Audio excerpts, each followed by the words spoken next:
Buenos días, queridos hermanos. Damos gracias al Señor por reunirnos en medio de su palabra. Este día hermoso también que nos ha regalado el Señor. Como bien, estamos ahí en Segunda a los Corintios, como bien decía el hermano Guido. Segunda a los Corintios, capítulo 3. Y hoy día vamos a estar revisando los versículos del 7 al 18. Segunda a los Corintios, capítulo 3, versículos 7 al 18. Y una de las palabras que más se repetía aquí tenía relación con la gloria. eh, con la, con la gloria. Y es cierto un contraste que nos va a hacer el apóstol Pablo con lo que tiene que ver con el Antiguo Testamento, con lo que sucedió ahí en un evento particular y con lo que sucede ahora también con nosotros en el nuevo pacto. Tiene mucha relación lo que es el antiguo con el nuevo pacto. Entonces, hermano, hoy día vamos a estar viendo transformados de gloria en gloria. Segunda a los Corintios, capítulo 3, versículos del 7 al 18. Un poco de contexto en cuanto a esto, hermanos. Recordemos que todo esto inicia con un reporte que le llegó a Pablo de que las cosas no andaban muy bien en la, en la iglesia de Corinto. Y por eso el apóstol Pablo escribe una primera carta a los Corintios en donde trata los problemas, ¿cierto? Los muchos pecados, las situaciones de inmoralidad que habían dentro de la iglesia en Corinto. Pero, como todo, ¿cierto? Hubo un rechazo en ese momento de parte de los de Corinto, de la enseñanza que Pablo le estaba impartiendo. Es por eso que Pablo decide realizar lo que se llama, y lo que dice segunda a los Corintios capítulo 2, versículo 1, una visita dolorosa. Fue una visita dolorosa porque vio que los hermanos no habían recibido bien el consejo, ¿cierto? La exhortación que les había dado en la primera carta a los Corintios. Y después de eso se dice, ¿cierto?, que envió otra carta, la carta intermedia, la carta que no está dentro del canon, pero que claramente, segunda a los Corintios, hace notar que existió una carta intermedia entre primera y segunda a los Corintios. Y ahí escribió una carta con angustia y con lágrimas de la cual no tenemos registro. Mucho después querían reconciliarse con Pablo después de esta carta, y es donde aparece esta segunda carta a los Corintios, una carta para confirmar su amor, su apostolado, su compromiso con los hermanos de Corinto. Entonces, queridos hermanos, en esta mañana llegamos a estos pasajes que venimos revisando, y en donde se presenta, ¿cierto?, en el capítulo 3, la competencia de Pablo para el ministerio, haciéndole descansar en el nuevo pacto. Esta suficiencia de Pablo no provenía de él ni había recibido de hombre alguno, sino que era completamente dada por Dios y por el Espíritu, cierto, que da vida. Ahora aquí Pablo además usará el ejemplo histórico de Moisés, en donde el resplandor en el rostro de Moisés era cubierta por un velo. Ahora ese velo es quitado, ¿cierto?, en Cristo. Vamos a ver cómo vamos a ir desarrollando este pasaje aquí, hermanos, pero va en ese contexto, en la confirmación del apostolado del apóstol Pablo. No olvidemos, ¿cierto?, que habían perseguidores, habían falsos apóstoles que se querían oponer al verdadero evangelio. Y antes de introducirnos al primer versículo, hermanos, una de las preguntas que se debería hacer todo cristiano, para que lo tenga en mente al término de este mensaje. ¿Cuál es la finalidad de mi salvación?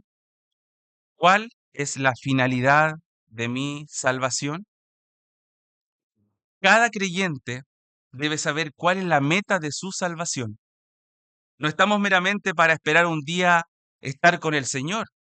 Y entonces, en medio de ese proceso en que somos redimidos por la sangre de Jesús, que somos justificados solamente por fe, y el tiempo que estamos con el Señor no pasa absolutamente nada.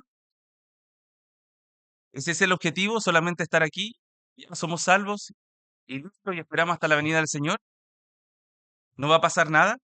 Esa no es lo que dice la Escritura, sino que tiene que haber un proceso de transformación, de cambio sustancial, hasta llegar a ser semejantes al Señor Jesucristo. Esa es la meta de la salvación. Y aquí, hermanos, el texto de hoy nos va a llevar a tener esa visión mediante esta gloria que permanece y perdura. Claramente vamos a ver un contraste entre dos tipos de gloria, una gloria que es transitoria, una gloria que va a perecer, pero por otro lado, el otro contraste es una gloria que permanece y es progresiva. Y es lo primero, hermanos, y ahí quiero que vayan, ¿cierto?, al versículo 7. Y vamos a estar observando los primeros versículos del 7 al 13, una gloria del antiguo pacto que perece. Una gloria del antiguo pacto que perece. Y lo segundo va a estar del versículo 14 al 18, una gloria del nuevo pacto que permanece. Entonces, iniciemos, hermanos, y vamos a orar al Señor en esta mañana. A ti, oh Dios, volvemos a orar nuevamente para encomendar nuestros corazones, nuestras vidas, nuestro entendimiento, Señor, nuestra comprensión de tu palabra, oh Dios. Sabemos que esto no se hace solamente por nuestras capacidades, por nuestro intelecto, sino que es por la ayuda directa del Espíritu Santo, Señor, para que nos dé el entendimiento y el poder de tu palabra para orar en aquellos corazones que todavía no han comprendido tu palabra, Señor, y no han entendido lo maravilloso que es estar en tu presencia. Te damos gracias por este tiempo y damos gracias, Señor, que nos puedas dirigir en este tiempo de reflexión y estudio de su palabra. En Cristo Jesús. Amén. Lo primero entonces, hermanos, que vamos a observar en esta mañana, una gloria del antiguo pacto que perece. Una gloria del antiguo pacto que perece. Versículo 7 dice así, del capítulo 3. Si el ministerio de muerte grabado con letras en piedra fue con gloria, tanto que los judíos de Israel no pudieron fijar la vista en el rostro de Moisés a causa de la gloria de su rostro, la cual había de perecer. Aquí el apóstol Pablo nos está dando un contexto, ¿cierto? Y nos está dando una ilustración de lo que ocurrió en el Antiguo Testamento. Lo que ocurrió ahí en el Éxodo, en el capítulo 34, versículos del 27 al 35. La principal característica, hermanos, de la dispensación de la ley es que era un ministerio de muerte. La ley fue promulgada como manifestación de gloria y basta la lectura del relato bíblico para apreciar que la gloria de Dios se manifestó en la entrega de la ley ahí en el Éxodo. En aquel tiempo Dios entregó a Moisés las dos tablas que el Espíritu Santo, el dedo de Dios, grabó en ellas los mandamientos que regulaban el antiguo pacto. La manifestación, hermanos, de la gloria de Dios que se hizo visible en el monte, alcanzó también al que era ministro de esta dispensación, esto es, a Moisés. Esto ocurrió conforme al relato bíblico. En la segunda ocasión en que Dios escribió en tablas de los mandamientos, después de que él las hubo rotas, ¿cierto? En la primera oportunidad cuando se escribieron estas leyes y encontró al pueblo, ¿cierto?, idolatrando al becerro de oro. Recordemos que en el primer momento, cuando se escribieron las leyes, Moisés fue al pueblo y se encontró con que los israelitas estaban adorando, ¿cierto?, este becerro de oro.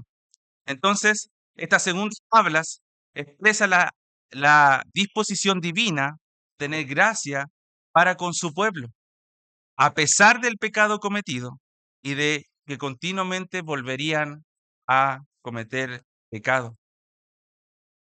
Y en esa reflexión de Pablo sobre estos hechos, apreció el ministerio de muerte que correspondía a la antigua dispensación.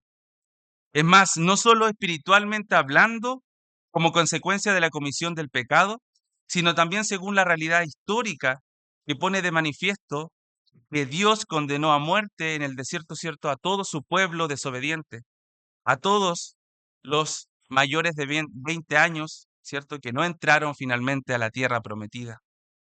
Esto es, hermanos, el pensamiento aquí del apóstol. Ministerio de muerte está diciendo que fue esta primera gloria que vamos a ir entendiendo en estos pasajes. Esta segunda vez que Moisés introdujo las tablas escritas por Dios, su rostro dice que brillaba como resultado de haber estado en la presencia gloriosa de Dios. Y eso, cierto, lo expresa el Éxodo capítulo 34, versículo 29.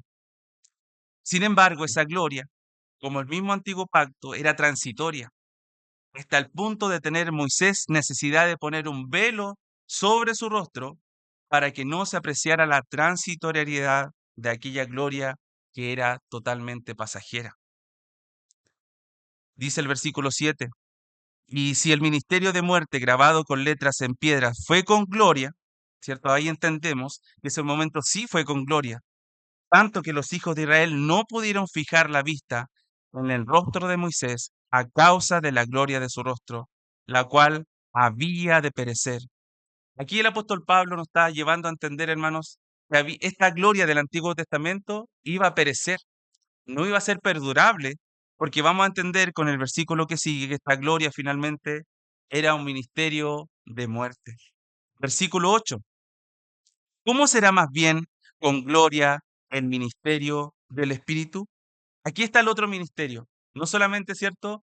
Está eh, la gloria del antiguo pacto, sino que ahora está expresando que también hay una gloria en el ministerio, ¿cierto?, del Espíritu. Mediante una pregunta retórica que exige, ¿cierto?, una respuesta afirmativa, contrasta el ministerio en la antigua dispensación con el nuevo pacto, la nueva economía del Espíritu Santo. De modo que si fue glorioso el entorno de la entrega de la ley que regulaba aquella dispensación, ahora dice que más glorioso ha de ser esta nueva. En ella se pone de manifiesto la acción del Espíritu que transforma el corazón endurecido del hombre natural en uno ahora sensible, de carne, en donde la obediencia está asentada en él para regular y controlar la vida de los salvos.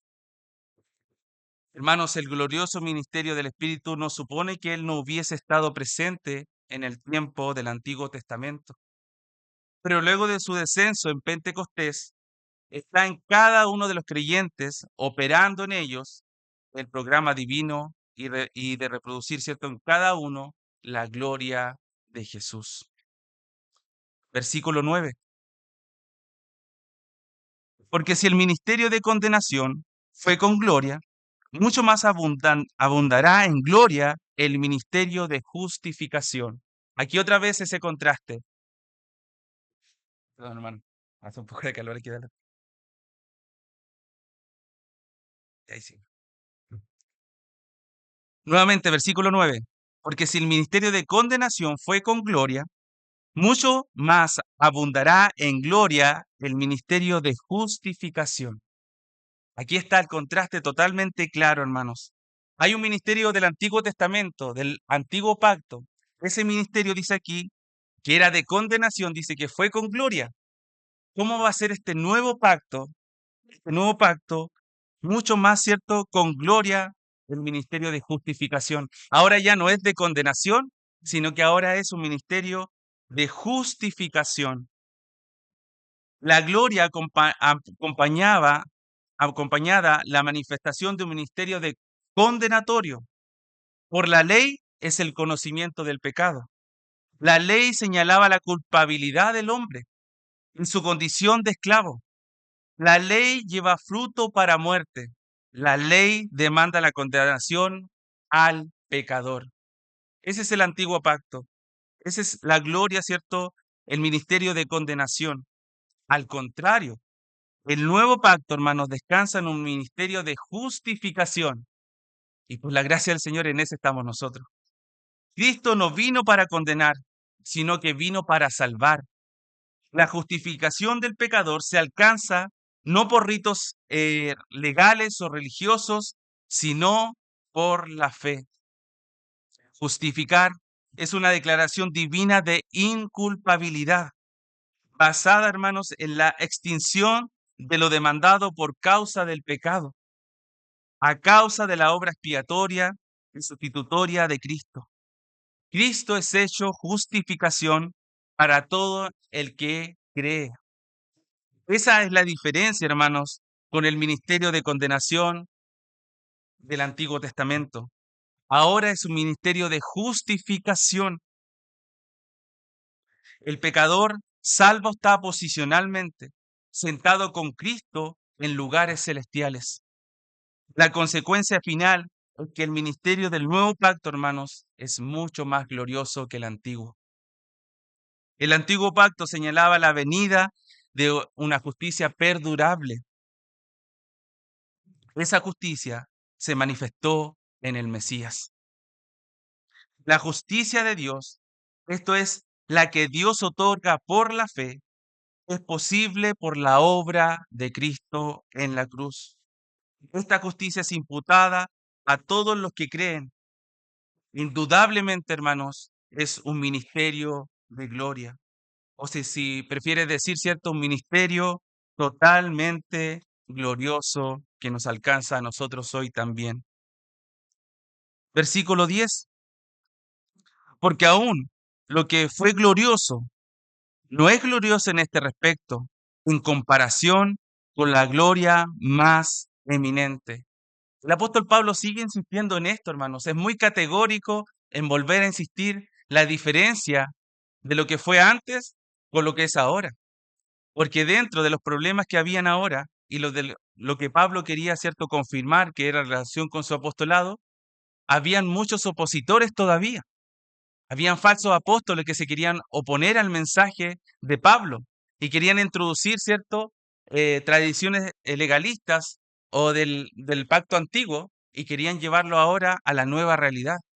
Pero Pablo está siendo categórico que esta diferenciación entre el ministerio de condenación y el ministerio, ¿cierto?, del Espíritu Santo ahora en el nuevo pacto.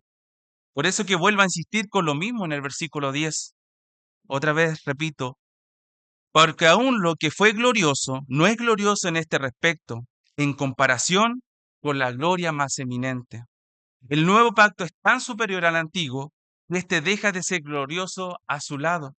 La ley, aunque gloriosa en sí misma, no puede compararse con el Evangelio de la gracia. Por tanto, queda anulada la gloria inferior de aquel con la suprema gloria de éste.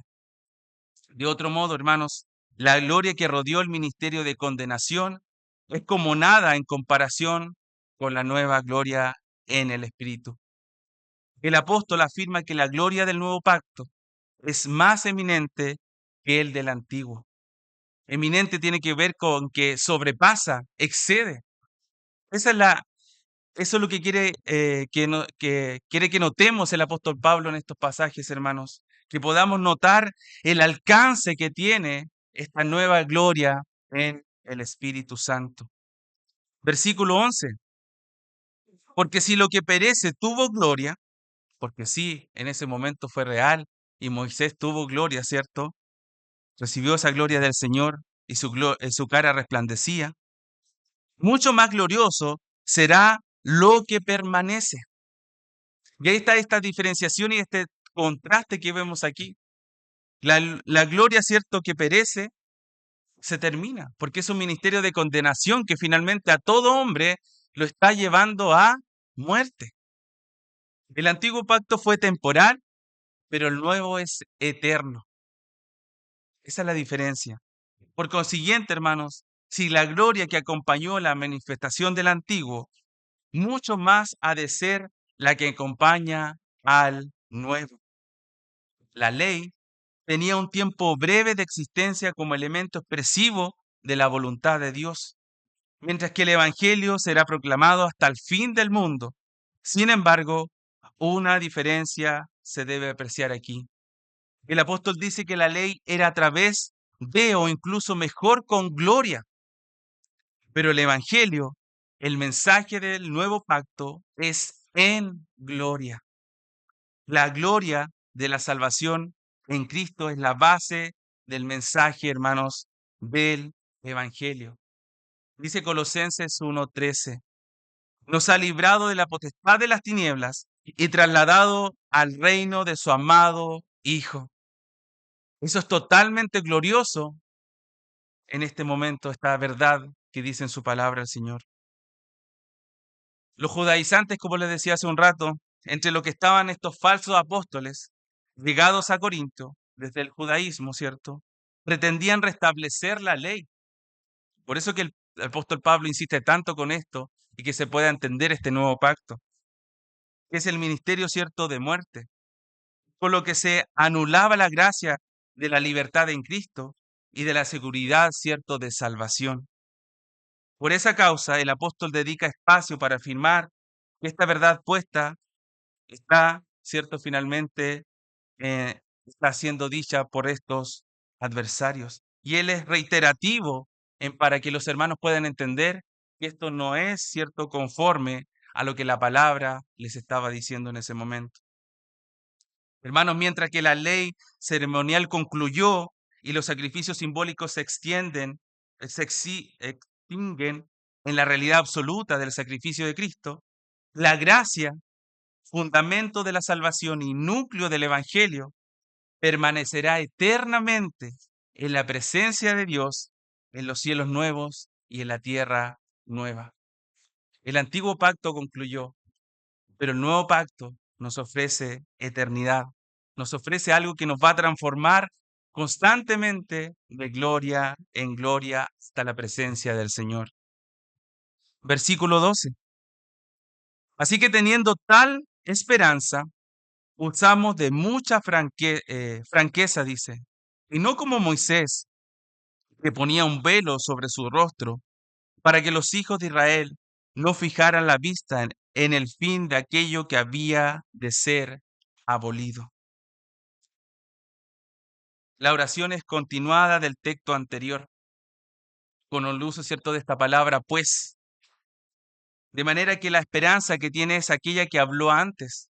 La gloria del ministerio del que viene hablando le conduce a una actitud de sinceridad y franqueza.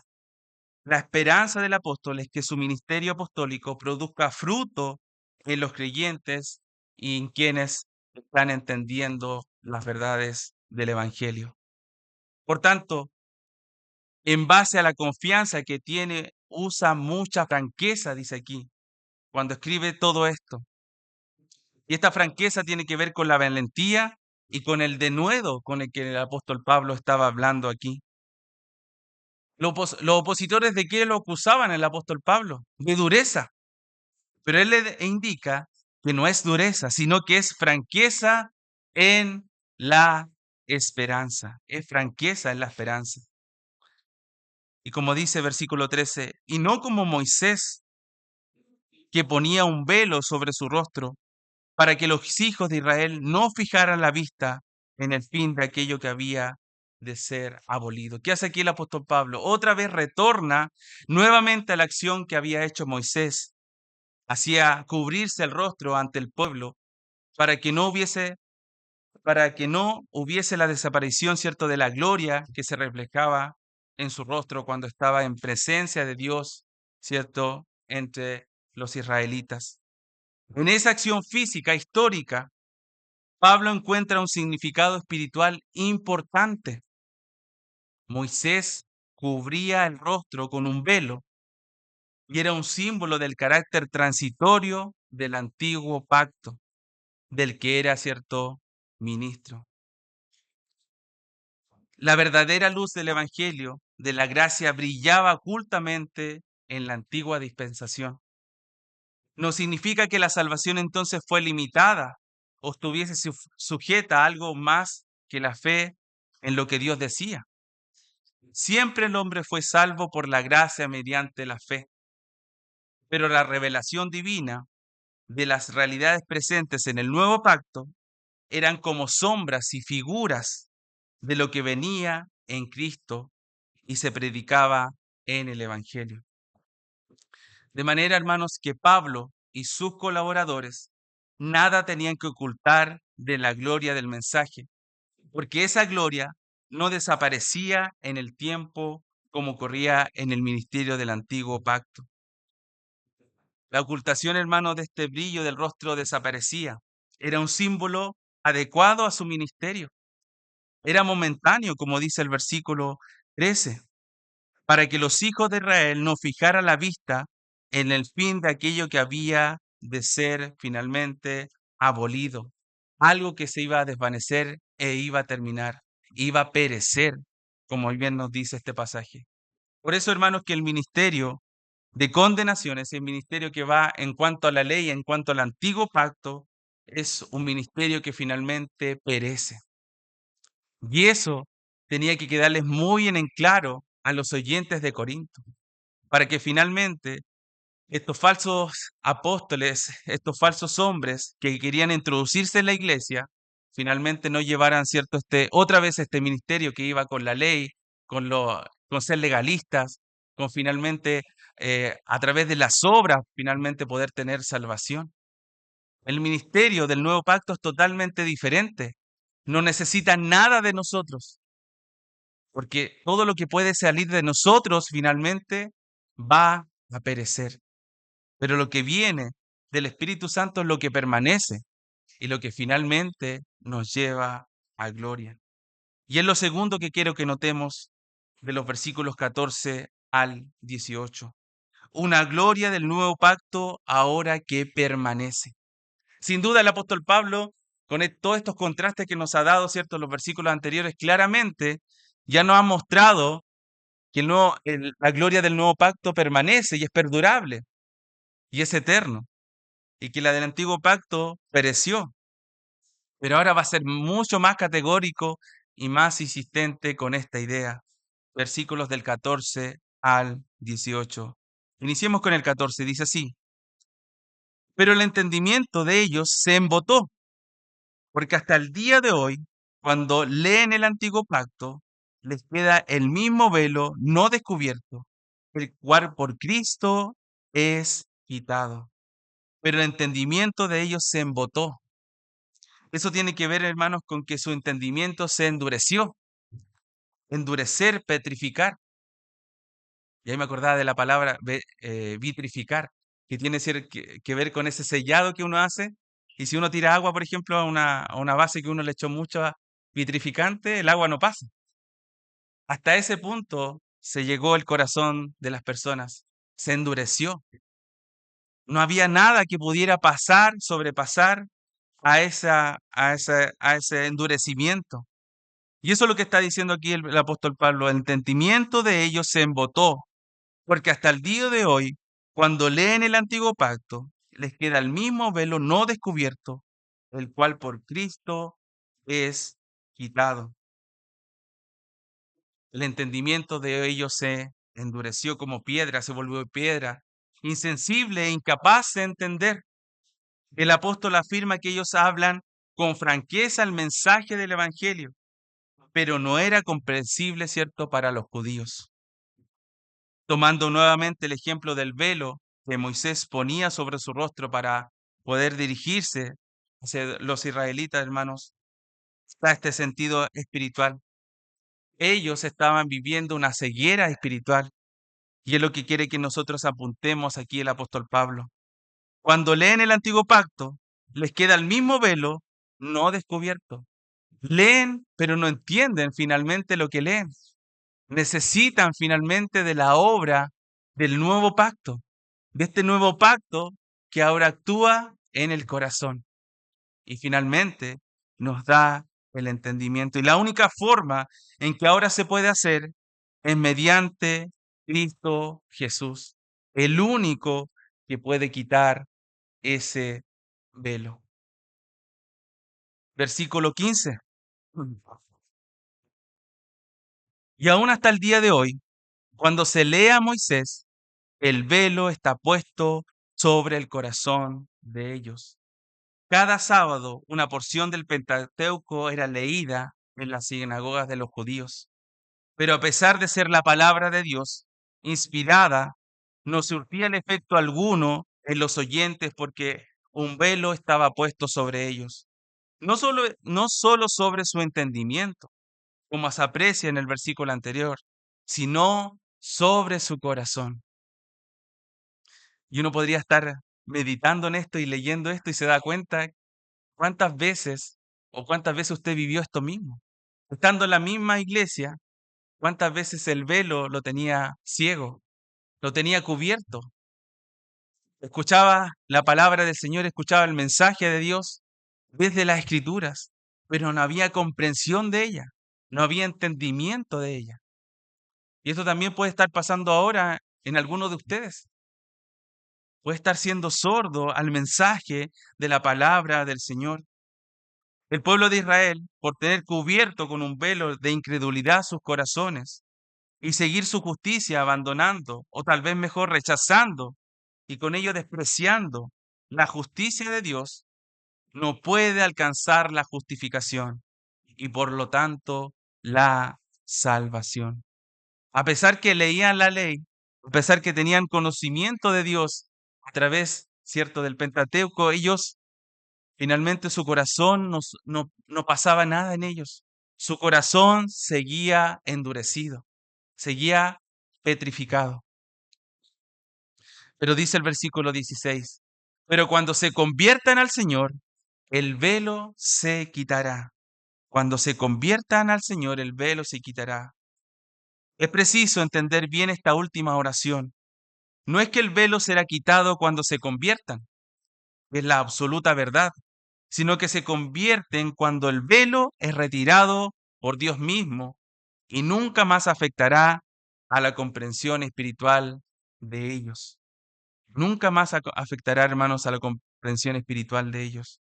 Porque, versículo 17, porque el Señor es el Espíritu, y donde está el Espíritu del Señor, allí hay libertad.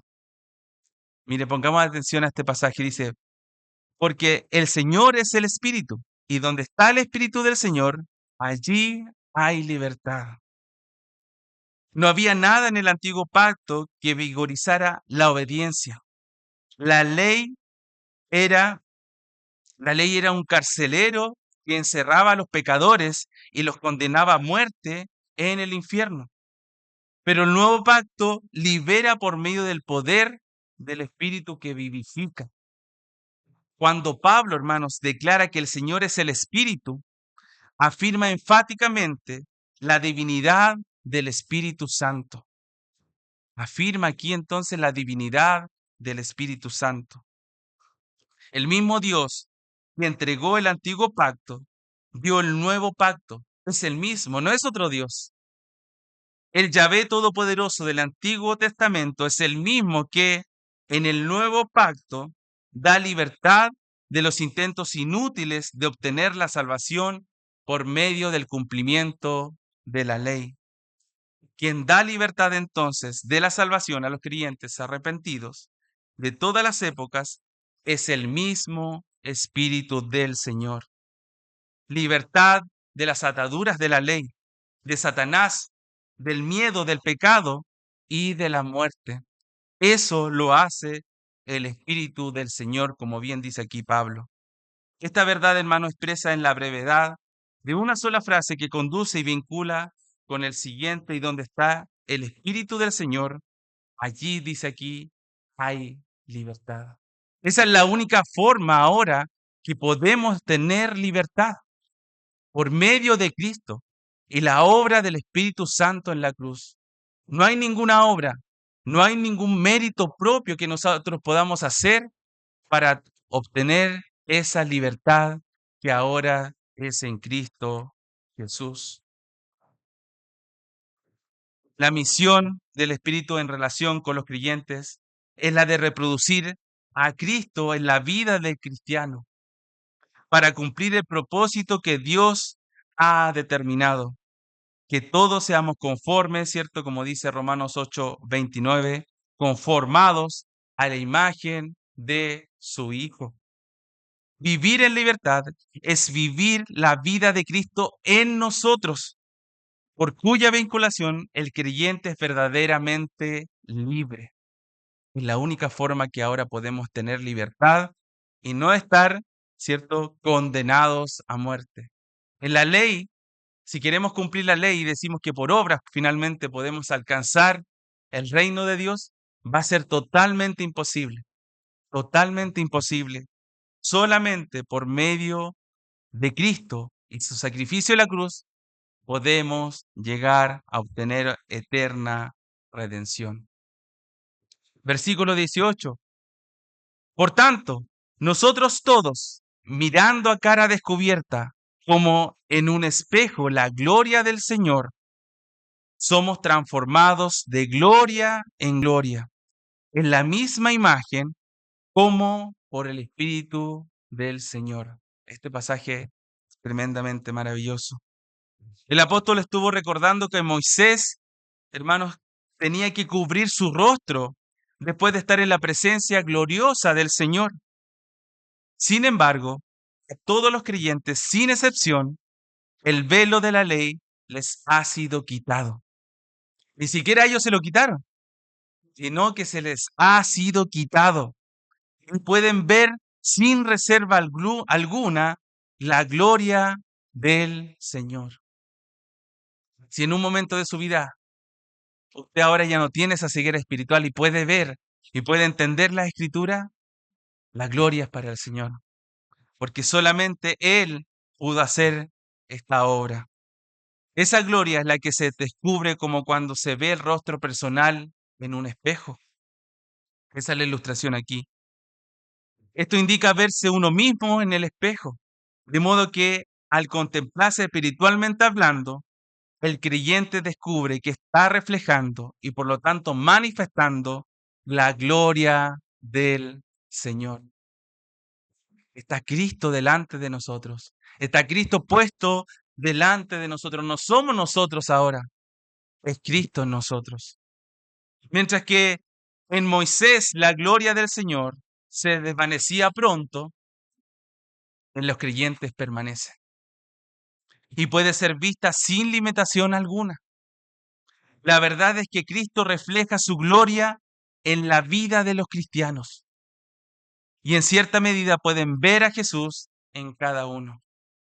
Los cristianos, hermanos, dice 1 Corintios 11:7, los cristianos irradian la imagen del Señor. Por eso, hermanos, y vuelvo a recordar la pregunta inicial, si nosotros no estamos siendo transformados, y eso es algo constante, algo continuo, que tiene que ver con la santificación del Señor, no estamos siendo constantemente transformados de gloria en gloria, probablemente nunca hemos entendido lo que es el Evangelio del Señor. Nunca hemos entendido, no hemos tenido un cambio de mente. Y Pablo usa aquí la palabra transformación, que expresa la idea de la metamorfosis, como en el caso, cierto, de la oruga que se convierte en una mariposa.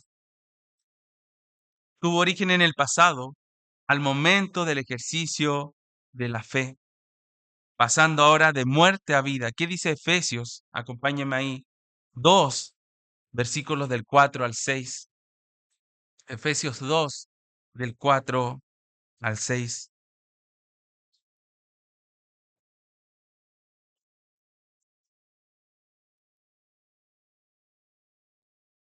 Pero Dios, que es rico en misericordia, por su gran amor con que nos amó, aun estando nosotros muertos por nuestros delitos y pecados, nos dio vida juntamente con Cristo. Por gracia sois salvos. Eso es lo que hace el Señor. Nos da una nueva vida. Nos transforma completamente. Ya no estamos en el viejo hombre. Ahora somos un nuevo hombre en Cristo Jesús. La transformación se origina al unir al pecador muerto con Cristo, que tiene vida, ¿cierto?, en sí mismo.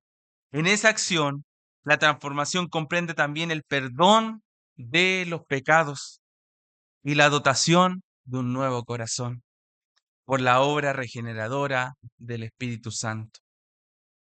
Pero esa transformación nada más ha comenzado en el acto de la justificación para proyectarse luego a la experiencia de la santificación y concluir con la glorificación, donde se consuma y culmina el propósito divino para el creyente. Por eso, hermanos, no es solamente que usted diga, yo creo en Jesucristo, yo voy a la iglesia y me congrego todos los domingos, sino que su vida tiene que irse transformando. ¿Cuál es su meta ahora? Parecerse a Cristo Jesús, concluir con la glorificación, donde culmina el propósito del creyente. El destino final establecido exige una transformación continua y progresiva. Por eso que este nuevo pacto no perece como el antiguo pacto que perecía, porque este es progresivo y continuo.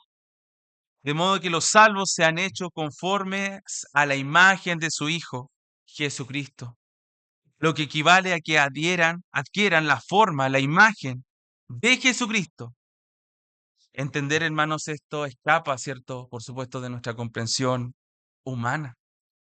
Pero esa es la meta que nos expresa la palabra de Dios, hasta que nos parezcamos a la imagen de Dios. ¿Cómo está su trabajo con eso? ¿Cómo va su avance en eso? ¿Cómo va nuestra tarea en eso?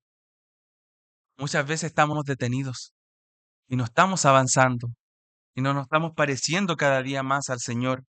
Y decimos esperar su venida por su iglesia, pero nuestra vida no está haciendo ningún trabajo para llegar a eso. Se enseña que Jesucristo es la imagen de Dios en quien se manifiesta la plenitud de la deidad. Esto es la irradiación de su gloria y la expresión de su esencia.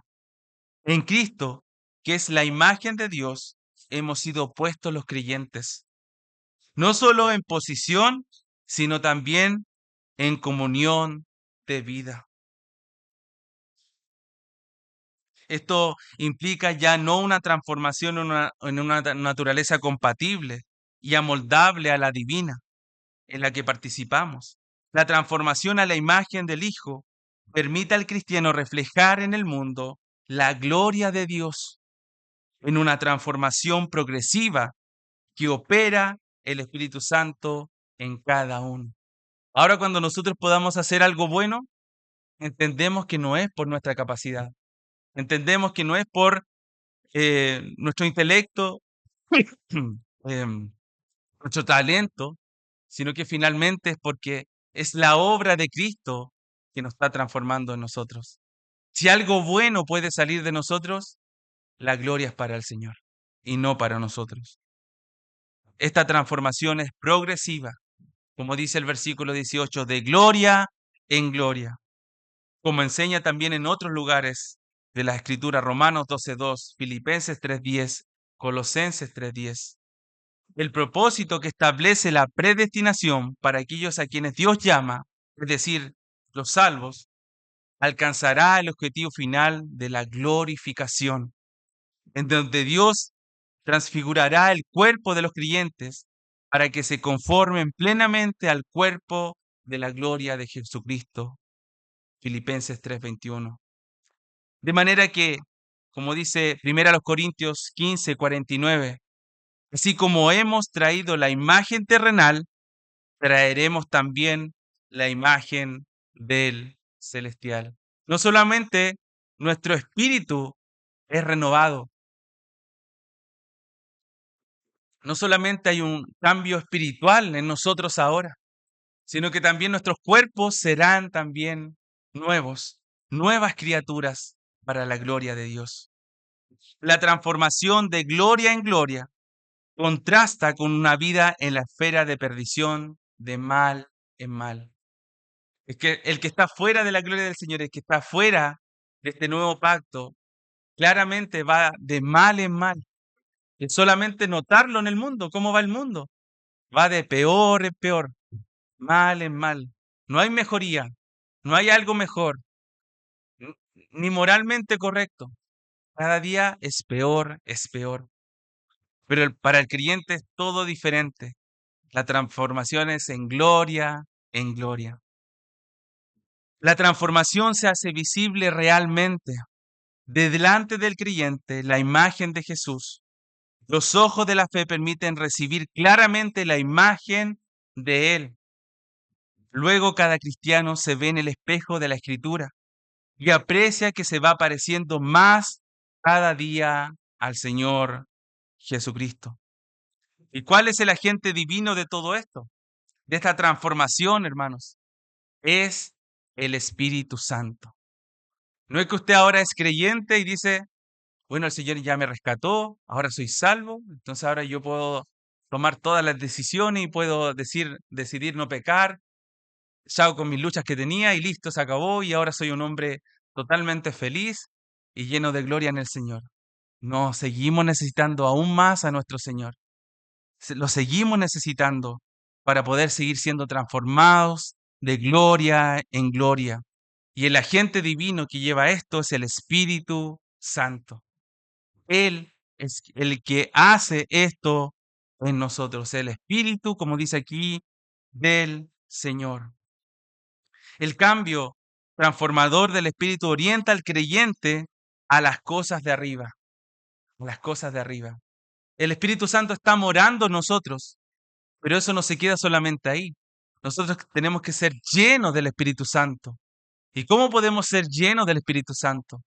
Manteniendo una comunión con el Señor, teniendo intimidad cada uno de ustedes con el Señor a través de su escritura, a través, ¿cierto?, de la oración. El progreso de la acción del Espíritu concluye, hermanos, con la santificación final. Será un total y plena conformación a Jesucristo, cumpliendo el propósito divino. El creyente entonces será como Él es. ¿Se imagina eso? Uno diría, pero ¿cómo no? Uno no lo logra comprender. ¿Cómo tenemos que llegar a parecernos al Señor? Por eso, hermanos, que la tarea es tremenda. El desafío que nos pone el Señor es tremendo. Hermanos, mientras lleguemos a eso, el proceso está en marcha. No está detenido, como les decía. Y pensando en esta pregunta inicial que les hice. Hermanos, la santificación experimental en la que el creyente es transformado de gloria en gloria requiere la acción del Espíritu Santo. Es imposible una victoria sobre los enemigos del cristiano sin la ayuda poderosa del Espíritu Santo. Es imposible. Si usted cree que es capaz de poder solucionar algún problema que está teniendo, algo que lo está perturbando, algo que no lo deja salir, alguna lucha que no ha podido soltar, hermanos, solamente lo va a poder hacer con la ayuda del Espíritu Santo. No somos nosotros, no son nuestras capacidades, solo es el Señor, solo es el Señor. Y a eso quería el apóstol Pablo que apuntaran los hermanos de Corinto, que todo es en el Señor. Ya no hay un antiguo pacto, ya no están las leyes antiguas. Ahora todo se sustenta este nuevo pacto con Cristo en la cruz. Recapitulemos dos cosas que hemos visto. Una gloria del antiguo pacto que perece, ¿cierto? Que es transitoria, que finalmente es un ministerio de condenación, porque ninguno puede cumplir la ley y los 10 mandamientos. Y por otro lado, una gloria del nuevo pacto que permanece, que es progresiva, que nos lleva a ser transformados de gloria en gloria. Quisiera terminar, hermanos, con algunas aplicaciones en cuanto a estos cuatro puntos aquí. Claramente este mensaje, así como fue para los corintios, también es para nosotros hoy día.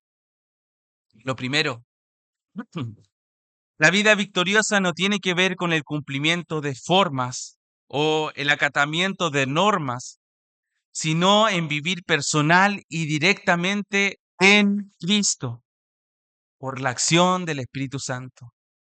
El creyente no basa su vida en comportarse moralmente correcto, en hacer las cosas aparentemente bien y que la gente lo vea como una persona moralmente correcta, sino que el creyente debe basar su vida en vivir personal y directamente para Cristo. Y esto conlleva asumir la demanda del apóstol. Andad en el Espíritu. Andad en el Espíritu. Gálatas 5:16. Eso es lo primero. Lo segundo, la verdad, la verdadera libertad de la que Pablo hace mención en este capítulo consiste en no permitir que cuestiones legalistas o tradicionales limiten la acción conductora y liberadora del Espíritu. Muchos ven limitada su libertad en Cristo por someterse a preceptos, tradiciones históricas y formas, etcétera, a lo que se les ha dotado de una autoridad que no tienen. Dios nos llama a mantenernos firmes en la experiencia de la libertad, que es la relación no con los hombres, sino con Jesucristo.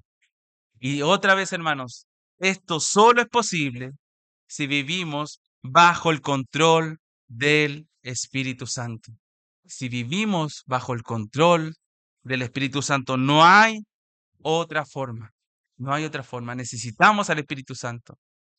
Pero si usted no ha entendido primeramente la verdad del Evangelio, no va a poder entender que necesita de la ayuda del Espíritu Santo.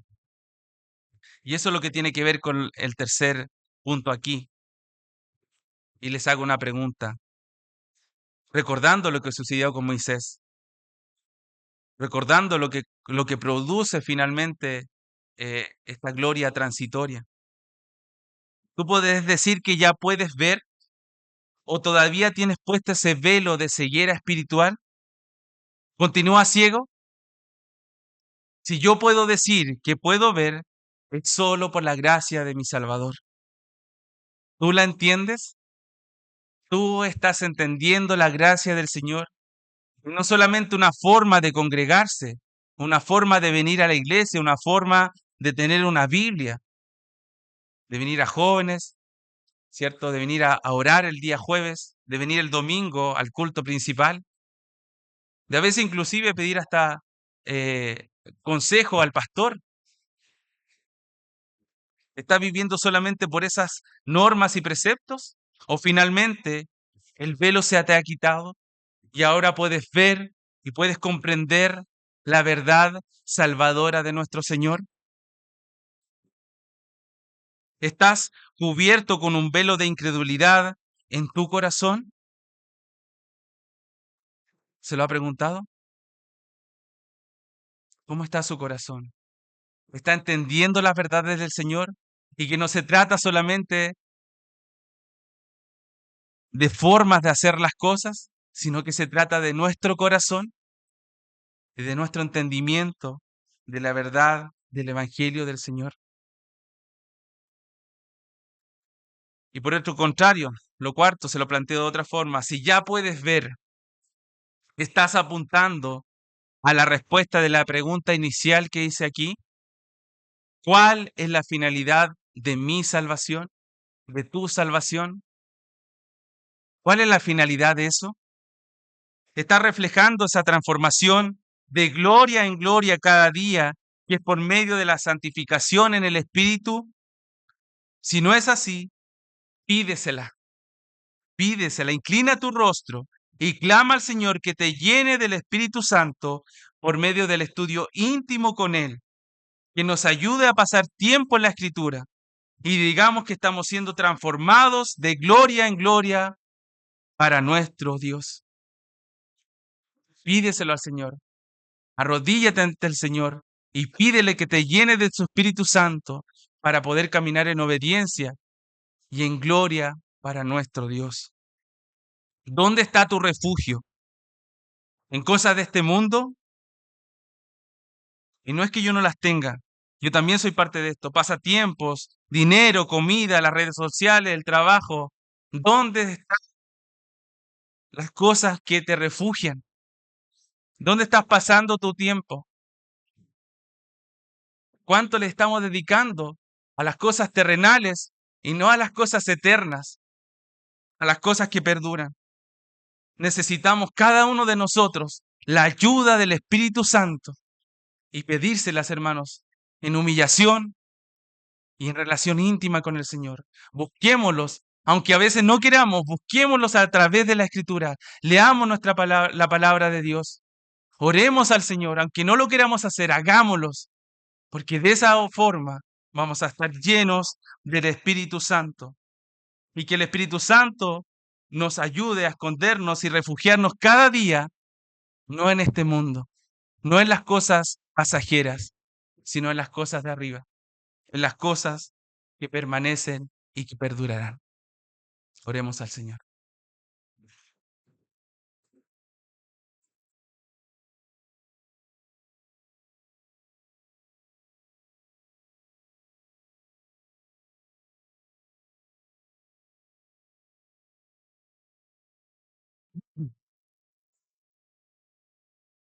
¿Cuánto te necesitamos a ti, Señor? ¿Cuánto te necesitamos, Padre Celestial?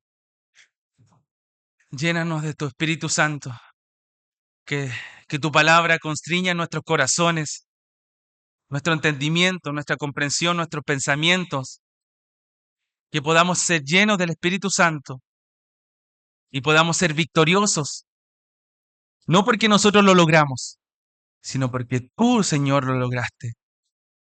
Que tú, Señor, moriste en la cruz, un sacrificio efectivo, un sacrificio perfecto, un sacrificio eterno, un sacrificio que perdura, que ya no necesitamos sacrificar una y otra vez en el santuario para que podamos tener perdón de pecados, sino que, Señor, tú lo has hecho una vez y para siempre, que eso sea vivo en los corazones de mis hermanos y de aquellos que están oyendo este mensaje, la palabra de nuestro Dios. Tu palabra es la que nos transforma cada día de gloria en gloria, solamente por medio del Espíritu Santo. No hay mérito alguno de nosotros. Por eso que en esta hora lo único que podemos hacer es arrodillarnos ante tu presencia y decirte, Señor, gloria a ti, gloria a tu nombre, a nuestro gran Dios, el que vive y reina, el que hace todo perfecto, el que es fiel con nosotros y permanece para siempre. A ti, nuestro eterno Dios, en esta mañana sea la gloria y la alabanza en Cristo Jesús. Amén.